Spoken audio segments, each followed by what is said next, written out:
us. We even play badminton. Is it up to half a plot? Yeah, almost have a plot. It's very spacious. So, no, it's not almost have a plot. You said almost. Yes, now. Okay. Hello guys, we've got some questions that we'll be answering today based on what some of our friends have asked us or put in the chat box. So we'll be sharing with you our opinion, some of the things that we think are good for people to know, to look out for when they're buying their property. So my wife's going to be asking the question and I'll be answering, and of course she'll also chip in along the line as well. The first question is, how many rooms have you got in your house? So we got a 4-bedroom semi-detached house. The reason why we went for that was that we just decided to look beyond the now. We've got a baby at the moment, but we intend to have another baby. So, and that will require that at least each one of us will have our rooms, and we still want to be in the property for at least the next 10 years. Yeah. So that's just look at what will serve us by then. And we have one room for guests as well who come to visit, our mother, a brother, or anyone that could come around. Yeah, and even apart from that, because one of us work fully from home, and that person work hybrid, so just when we are at home, we get to mix it up the office. Yeah, so the way we split now is one, of course, room which has the ensuite, then the other is where our guests are staying at the moment, and one is for the office, what we call home office, and then the other one is where the baby is, or the playroom for the baby as well. So how many years of repayment plan? Okay, we did 30 years of repayment plan, and again, this is based on affordability. If you do 25 years, that means you'll be paying higher amount so that you repay it as fast as possible. And if you do, I think the maximum is 35 years, you pay a lower amount. We decided to do 30 years. Now, it's not because we intend to pay over 30 years, because we started accelerating our payments at some point so that we could compress how long it takes us to pay it, and reduce the interest rate that we're paying as well. So we just did 30 years at the time to make it very affordable for us, and because of the interest rate at that time as well. And is your mortgage payments more than your former rent? Do you think so? Yeah, our mortgage rent is more than former rent, but in comparison, the value is different. We're living in a 2-bedroom apartment, blocks of apartments. You don't have gardens, you don't have any, play area. Yeah, just a small balcony which we hardly use because it looks a bit dangerous as well, and you can't have your kid play there as well. You're right. So you can't compare. And at the time, we were paying £800. It was roughly about I think 12 minutes to the city center.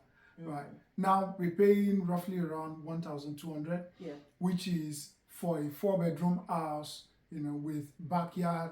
Our backyard is reasonably spacious, so the value that we get from our current house is way more than what we were having in the other house. But what's comparable is the value of the houses in this area, this kind of houses, if they were to be rented. So we know that it's not less than 1,300. So we can see that we actually pay, in terms of mortgage, lower amounts compared to if we were renting this kind of property in this environment. And the things that determine the monthly payment for the mortgage is the cost of the property as well as the interest rate. So if you have a lower interest rate, then the repayment per month is lower. But if you have a higher interest rate, the repayment per month is higher. So in my previous video, I advised that at the moment when the interest rate is so high, the repayment might actually be more than what you will find as the rent. So it may not be a good decision to make at this time. But again, look at your affordability and assess your capacity before you take this kind of decision. But babe, what if somebody that wants to go into investment opportunities?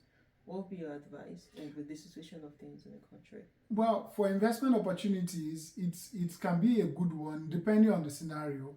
If it's something that you can drop a deposit now and then sort out the remaining payment later on, so hopefully in the next 2-3 years, the interest rate will be more reasonable, and then by the time when you're getting the loan amount will not be as much as if you were getting it right now. You know, so it depends on the scenario. Another question: did you lock the interest rate for 5 years or is it 2 years? Okay, we locked the interest rate for 2 years, and again, this was based on affordability. Well, looking back, we could have done 5 years because you know the situations change. We get better jobs, higher salary, so affordability increases. But at the time, we didn't want to overstretch ourselves, so we decided to do 2 years, just lock it in for 2 years. But now that the interest rate is so high, we are hoping that by the time 2 years comes, the interest will have come down and we would be in a better deal, with interest rate rather than having to now get a higher interest rate by then. So, but it's good if you have a good rate at the particular time, just lock it in for 5 years. In the previous video, I shared about the mistakes we made. At the time, initially when we started the process, we had interest rates of about 1.6%, 1.8%.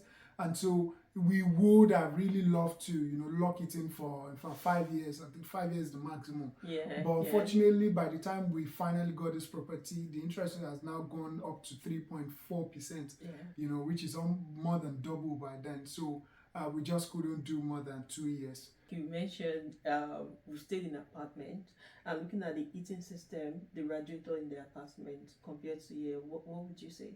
I think it's something that comes with new builds now, especially efficiency. Energy efficiency is important, and that's one of the things that salesperson will be selling to you. Our house is heated with gas, with a combination of electric, but more of gas. So, and gas is cheaper than electric. So, which means that the cost of energy that we're paying in this 4-bed is actually much cheaper than what we're paying in the 2-bedroom apartment house we're living in. So it's a whole lot better. So when you're getting your property, that's something you want to check out for. Just discuss with them what's the energy efficiency going to be like. How long before purchase did you start checking for the house? It's about a year before we finally moved into this place, even slightly more than a year. And it probably might have been shorter if not for the various situation where some of them failed along the line. But usually, by the time you're reserving, depends on the situation, you're probably reserving at the foundation level, and then they will let you know that it's going to be ready in the next, some of them 6 months, some of them 9, some of them 12 months. They will let you know how soon it's going to be ready. So that's the way it usually works. In the final property that we got, it took just about 2 or 3 months. And that was because at the time of reservation, which my wife, found out, the property suddenly came on the market in the midnight, and then she found it, and we had to reserve immediately. And at that time, it was because someone was buying it before, but their mortgage process failed. So, and the property was already at roof stage.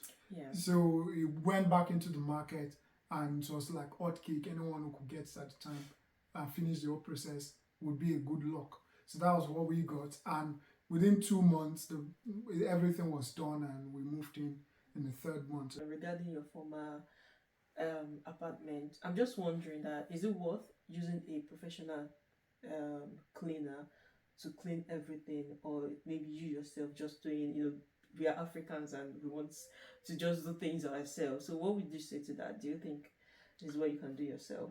My advice would be for you to assess how you have used the property. If you think there's a lot of places where you've messed up, people who have children might have touched a lot of places in the house.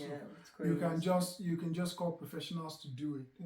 But in some cases as well, you might just be able to do it yourself. Some places in this house, for example, I've had to just repaint, do some finishing touches, and you really can't know the difference between the actual painting of the house in the first place and when I touched it. So you can do the painting, but that's if you find the exact paint that was used for the property. If you can't, then just get professionals to clean up, do all the cleaning. When we're moving out of the rented apartment, we try to do the cleaning ourselves just to save some cost.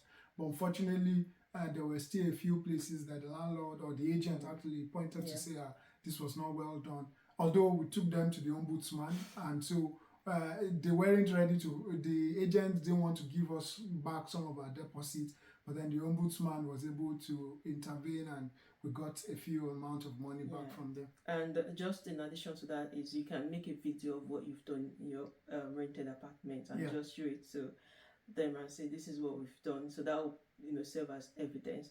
And in addition, regarding to the housing part, you may want to ask your salesperson regard the name of the paint that was used to paint the house in the first place, so that you can then purchase similar paint for your house or renovation. But okay, now that brings me to my next question: is it good to be handy before you move to your new house, or maybe in your new house? Have you found that valuable in the last 9 months? Yeah, when I was in the rented apartment, I was not very handy, to be honest, because any small thing, you just call the tell the agent or the landlord that something is wrong, and they come over to fix it.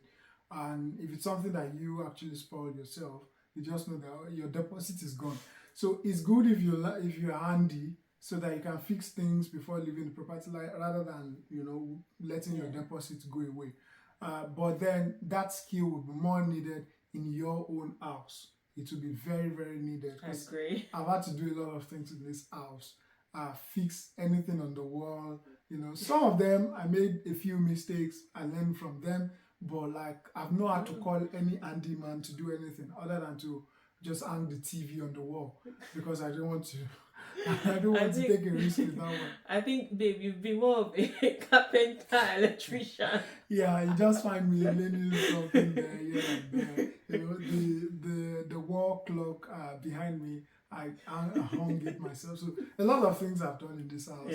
And anything, any appliance, any furniture that we bought as well, of course, aside from the chairs and the wardrobe, I fixed them, no matter how complex. They sometimes take me 6 hours. I find time to do them. Yeah. So. You find some kind of joy. Yeah. I'm always happy, to know that. Yes, because when people come to this house, I tell them I fixed that. I coupled everything all by myself. So, anyways, I hope you found some of those answers very relevant to you. Please let us know in the comments any other question that you want us to answer. We can answer them either in the comment box or do another video to just talk about them. Yeah. Thank you for watching to this point. Please do subscribe to our channel if you've not. Share, like, and we'll see you in the next video. Bye for now.